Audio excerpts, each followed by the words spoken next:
BJP சொன்னதுனால விஜய் போலன்னு கூட நம்ம எடுத்துக்கலாமா? இல்லை, அது ரொம்ப ஒரு அபாண்டமான குற்றச்சாட்டாக தான் நான் பார்க்குறேன். அதாவது சிபிஐ போன்ற ஒன்றிய அரசினுடைய அமைப்புகள் ஒன்றிய பாஜக அரசினுடைய ஏவல் நாயா இருக்குது. அதுலெல்லாம் மாற்றமே இல்லை. கடந்த காலங்களில் சிபிஐ பல்வேறு வழக்குகளில் பாஜகவுடைய மனநிலைக்கு ஏற்ற மாதிரி செயல்பட்டதெல்லாம் நம்ம பார்த்துருக்கோம். நிச்சயமாக அதில் மாற்று கருத்தே கிடையாது.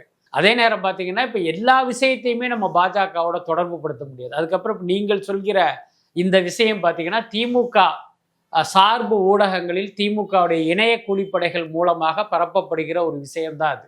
அதனால் என்னென்னா அதை நம்ம அப்படி எடுத்துக்க வேண்டியதில்லை. எல்லாத்துக்கும் மேலே நான் நினைக்கிறது என்ன அப்படின்னா, சிபிஐ என்கிற ஒரு அமைப்புக்கும் நம்ம மரியாதை கொடுக்கணும் அப்படின்னு விஜய் நினைத்திருப்பதற்கு தான் வாய்ப்பு அதிகமே தவிர, இது பாஜக அப்படின்லாம் அவர் பார்த்துருக்க மாட்டார். எல்லாத்துக்கும் மேலே பல முறை நம்ம சொல்லியாச்சு, விஜயை பொறுத்தவரை பாஜகவை தன்னுடைய கொள்கை எதிரியாக வச்சுருக்காரு. அதுதான் முக்கியமான விஷயம். அவர்களுக்காக எந்த காலத்திலும் விஜய் சமரசம் பண்ணிக்க மாட்டார். அதில் நம்ம உறுதியாக சொல்லலாம்.